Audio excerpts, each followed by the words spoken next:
be any possible charges against those who spread or posted fake information regarding Senator Bato de la Rosa? Will the PCO Anti-Fake News Desk act on it? Nakausap po natin mismo sa Secretary Dave Gomez at ipinag-utos na rin po niya sa Anti-Fake News Desk natin na tignan lahat ang nagpapakalat ng mga fake news katulad ng nangyari dito sa di umanong pagpapaaresto kay Senator Bato de la Rosa at titignan din natin kung ito ba ay malisyoso. At atin ding hinihingi ng tulong, hindi lamang sa parte ng gobyerno, kundi sa parte na rin ng mainstream media. Inaasahan po kayo ng gobyerno na makipagtulungan din po dahil kung alam natin na ang source ay walang kwentang source, siguro hindi po natin dapat na maging sanhi na rin tayo na ito ay makalat. Maraming salamat sa inyong tulong.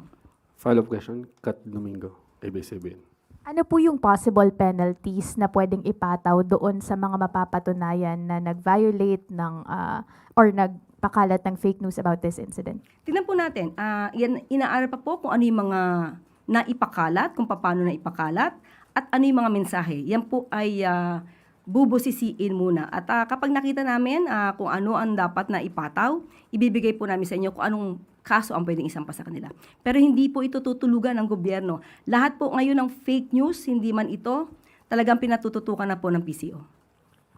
Another follow-up, Maricel Alili, TV5. Yusek, just one quick. May idea na po ba tayo or at least hinala kung kanino nanggaling tong misleading information? Kahapon nung tinanong ko rin kayo, MPC, kung saan nagmula, meron kayo ibinigay sa aking mga ibang impormasyon, pero hindi po tayo titigil doon. At tignan po natin. Kasi kung sila man nagsimula, pero meron syempre mga troll na nagpakalat nito. Sunod po na tanong, Ann Soberano, Bombo Radio. Yusek, good afternoon po. Good afternoon na po. Kahapon po ang day 13 ng impeachment trial. Marami pong naibunyag ang testigong si Attorney Wamil. Kaya hingi po sana ako ng reaction from the palace sa naging desisyon po ng Supreme Court na ibinasura ang mga petisyon na kumu-question po sa impeachment process at kung may pahayag na rin po ang Pangulo since day 13 na po ng impeachment trial. Kung meron po, Yusek. Thank you. Patungkol po sa Supreme Court, nag-decision po sila na ibasura ang nasabing dalawang petisyon dahil ito ay naging moot dahil wala na nga sa kamay ng House of Representatives ang usapin at ito ay nasa Senado na bilang impeachment court. So nararapat lang po siguro ito ay ibasura. At alam din man po natin na ayon din sa House of Representatives ay tumugon sila kung ano ang isinasaad at sinasabi ng pinakahuling desisyon patungkol sa proseso ng impeachment proceedings. Patungkol doon sa kung ano ang reaksyon? Kung may reaction po si Pangulo, ma'am, sa day 13 ng impeachment trial, marami po kasing naibunyag yung testigong si Attorney Wamil. Personally, para po kay Pangulo ay hindi po siya magbibigay ng anumang komento patungkol dyan dahil ang nais lamang po niya talaga ay masunod ang proseso. Yun naman po lagi ang sinasabi ng Pangulo, masunod ang due process, masunod ang proseso, kung ano ang sinasabi ng batas. So kung ano yung sinasabi ng batas, kung ano yung sinasabi ng ebidensya, sana ay wag walisin, wag linisin, at pahinain ang katotohanan at lihisin ang kung ano ang sinasabi ng batas. Marami po kasing lumalabas sa impeachment ayon sa PCO na nag-aaktong mga lawyer na hindi dapat dahil dapat maging impartial, manatiling walang bias ang mga senator judges. So hindi po sila mandato na walisin ang katotohanan. So wag silang magdala ng walis sa Senado. Thank you, ma'am. Reaction din, ma'am, sa mga kritiko na politically motivated po ang naging desisyon ng Supreme Court. Lahat po na naaapektuhan, yan lagi ang sinasabi, politically motivated. So, siguro mas dapat i-level up nila ang kanilang diskurso para hindi sila nananatili sa pinakamababang diskurso or argumento na politically motivated. Follow-up question, Ivy Reyes, Bilyonaryo. Yusek, as a trial lawyer, sino po yung naobserbahan yung umaaktong, mga senator judge na umaaktong lawyer for the defense? Makikita natin sa hearing bilang trial lawyer, makikita natin sa hearing na meron ng sariling batas, merong proseso, pero yung proseso ay nililihis. Iniiba ang interpretasyon at hindi hinahayaan ang witness na magtapos ng kanilang sagot. Ang judge po kasi, sila po ay nagtatanong for clarification. Ang ibinabato nila ay clarificatory questions. Hindi po sila para mag-cross-examine ng witness. Hindi po sila dapat nakikipagdebate sa witness. Kasi ang mandato nila, kunin ang katotohanan para sa taong bayan, hindi para walisin ang batas, walisin ang dapat na malaman ng tao para lang pagtakpan ang kalokohan di umano ng iba. Another follow-up. Sige, go. Yusek, can we get any names? Napanood naman lang lahat ang impeachment trial. So, makikita niyo naman kung sino ang nagko-cross-examine ng mga judges sa Senado. Another follow-up, Kat Domingo, ABS-CBN. Undersecretary, based on the findings of the PCO and your observation, ano po yung most damaging or most biased statements from senator judges that you have heard throughout the impeachment trial? Na ang dapat managot lamang ay ang SDO. Nakalimutan na may head of agency. Ma'am, also the palace's comment on a certain senator facing an ethics complaint, sa tingin niyo po ba, meron po kasi over the spliced video of Attorney Shell Jokno, sa tingin niyo po ba, also as a state communicator, may violation din po bang nakikita dito, given na maraming nagsasabi na fake news din po yung in-upload na video, it was misleading? Wait for a while. Hindi ako aware dun sa anong video yun. Ito po yung video na pinost sa page ni Senator Pia Cayetano. That was the Okay, basis okay, of okay. an ethics complaint filed against her before the Senate Ethics Committee. So, kung ano ang mensahe namin? And makakwalify din po ba to as a violation ng anti-fake news campaign ng Palasyo? Depende kasi ito sa motibo. Ang motibo ba ay para ibahin ang naratibo? Ang motibo ba na ito ay para ibaba ang dignidad ng ibang tao na nasa video? So, depende po ito sa mga motibo ng gumawa ng spliced video. Pero bilang lawyer, obligasyon ng mga lawyers na hindi magpakita ng fake news or mag-promote ng fake news. So, yung tanong, Erika Sinaking, Business World.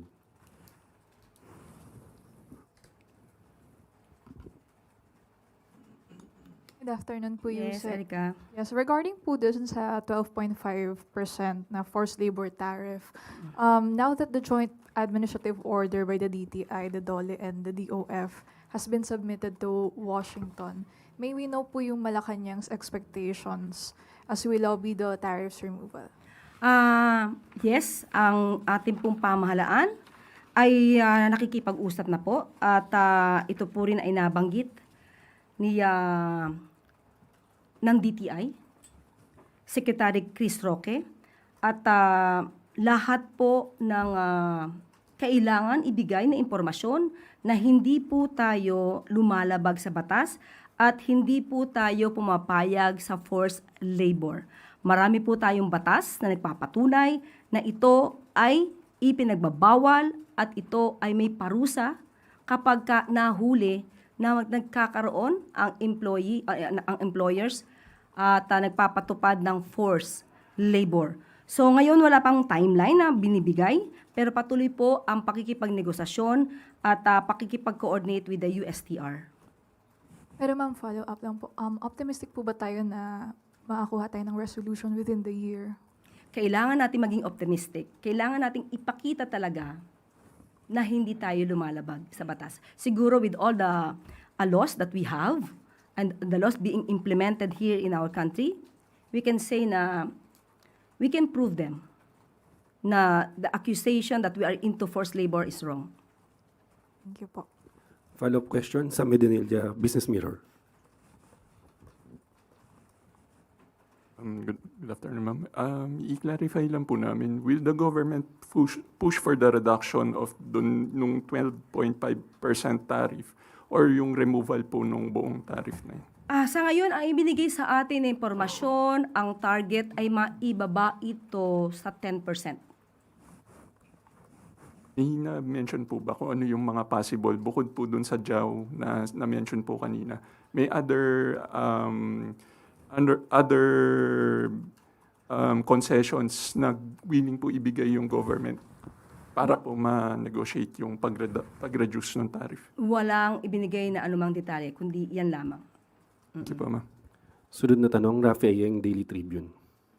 Good afternoon po, Yusek. Nagkaroon daw po ng meeting ang BCDA with Kappa Starlock LGU kahapon.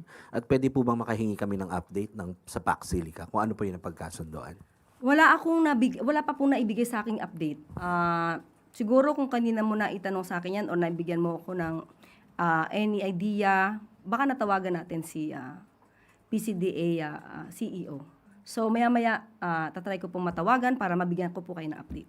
And dun ma'am sa PSAC meeting kahapon, napag-usapan po ba yung issue ng PAC Silica, yung concerns sa proyekto? Ang napag-usapan ay ang upskilling para makaagapay tayo sa papaunlad na industriya ng AI. Yan po talaga, so far, sa nakikita po natin, na tuwing may pag-uusapan po tungkol sa edukasyon, talagang pinapasok po ng Pangulo na dapat tayo ay maging competitive pagdating po sa AI. Ma'am, another topic. In its latest report ng Philippines Economic Update, the World Bank said governance concerns surrounding corruption contributed to delays in public investment and weighed on business confidence. Reaction po, and how confident ang palasyo na kaya nitong wakasan ang korupsyon sa nalalabing taon ng panunungkulan ni Pangulong Marcos? Okay, admitted na bumaba nag-slow down ang economic growth ng Pilipinas dahil sa issue ng korupsyon, dahil ito po ay pinaimbisigahan ng Pangulo.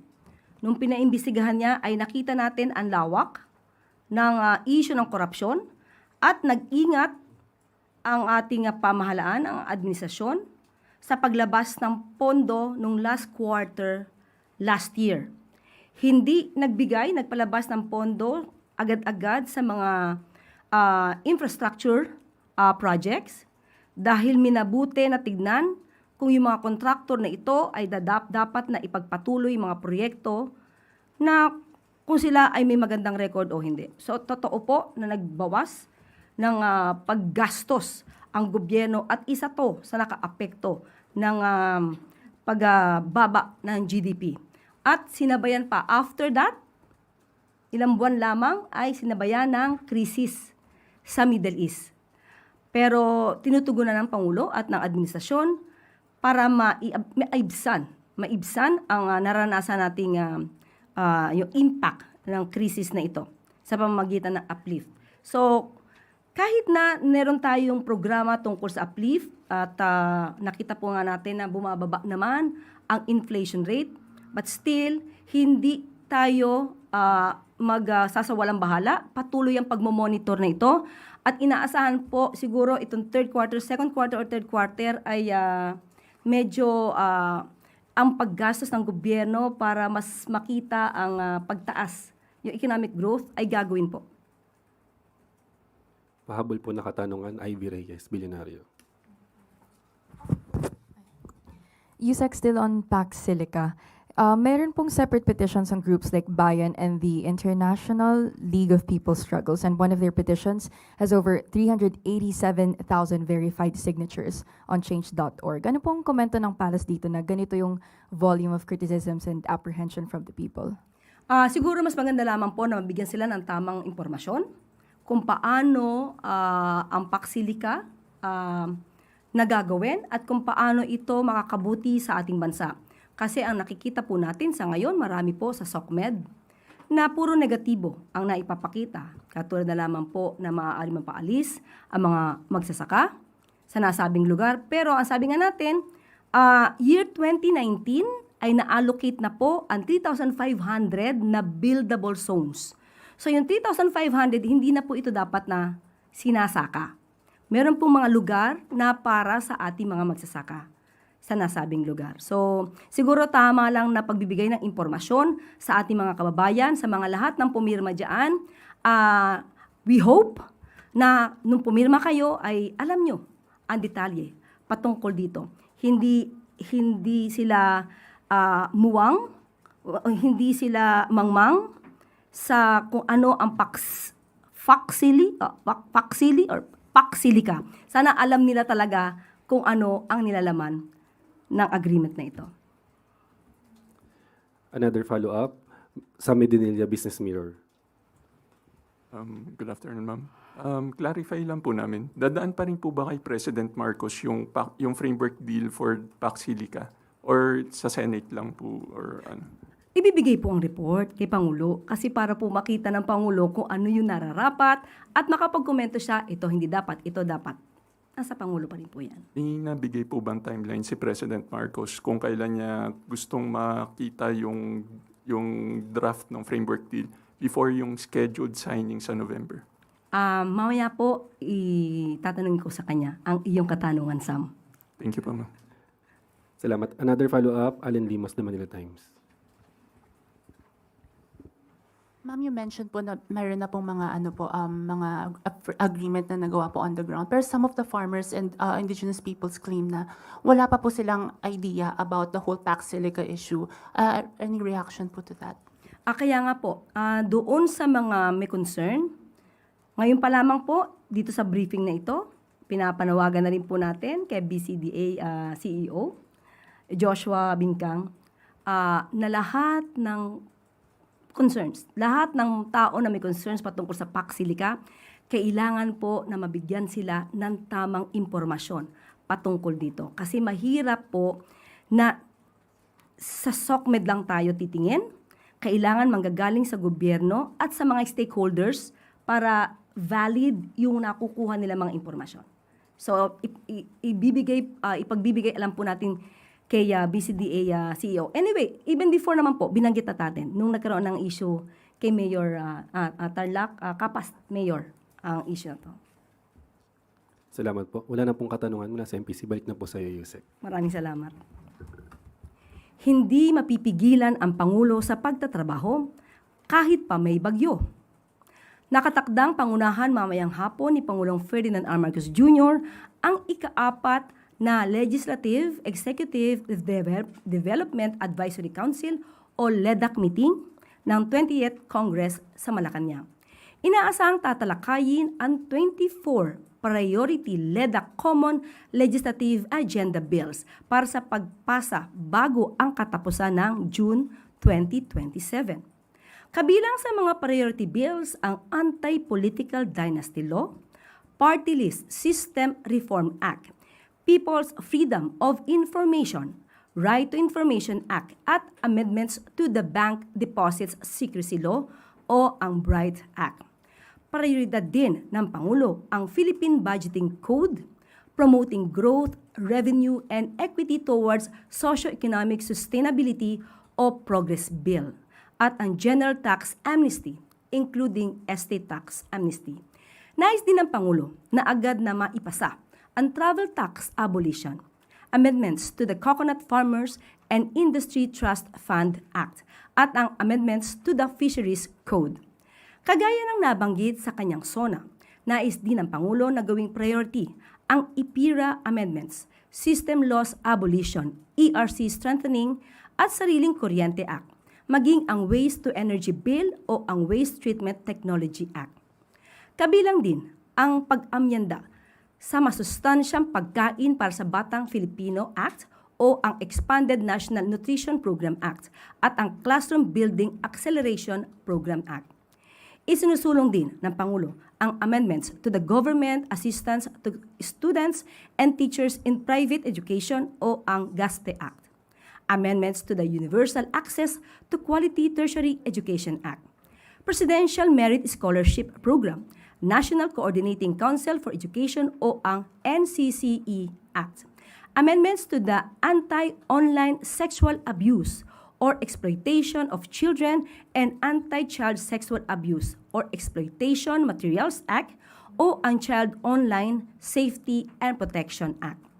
National Center for Geriatric Health Act, Assistance to Individuals in Crisis Situations o ang AICS Act. Amendments to the Pantawid Pampamilyang Pilipino Program o ang 4Ps Act. National Reintegration Law, Bagong Balikbayan Act, at ang amendments to the National Building Code. At bago tayo magtapos, good news sa mga kababayan natin na patuloy na nangangarap magkaroon ng sariling bahay. Ngayon na ang tamang panahon para mag-avail ng Pag-ibig Housing Loan, alinsunod sa mithiin ni Pangulong Ferdinand R. Marcos Jr. na gawing mas abot kamay ang pabahay para sa mga Pilipino. Pinababa na ang pag-ibig ang loan rates at pinalawak pa ang housing loan options na angkop sa inyong budget. Ibinaba na ang housing rates sa 4.5% sa first 3 years ng loan para sa house and lots na higit sa 950,000 pesos. Ang halaga at ang condo units na aabot sa higit 1.8 million hanggang 4.9 million pesos. Ginawa namang 5.75% ang promo rate para sa unang 3 taon ng housing loans na nagkakahalaga ng higit 4.9 million hanggang 10 million pesos. Sa tulong ng mas magaan na monthly payments, mas maginhawa na ang paglipat sa sarili mong tahanan. Para sa buong detalye, bumisita lamang sa kanilang website na pag-ibigfund.gov.ph. Hanggang December 31, 2026 lang ang promo hanggang kaya ngayon ay mag-apply na po kayo. Dahil sa bagong Pilipinas, abot kamay na ang disente at may dignidad na pabahay.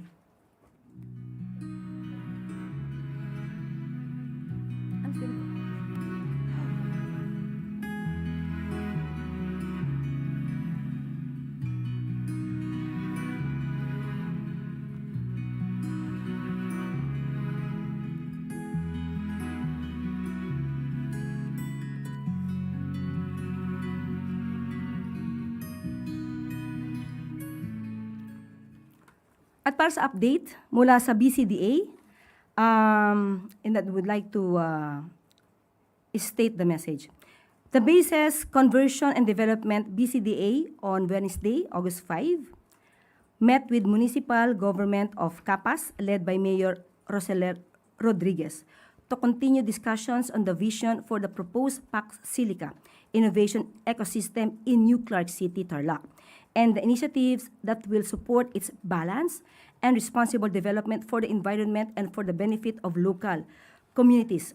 During the meeting, BCDA outlined how the proposed hub can attract advanced industries and high-value investments to New Clark City while creating quality jobs and new opportunities for local businesses. The state-run firm also presented plans for modern agriculture projects and livelihood initiatives that will benefit local residents and farmers within New Clark City.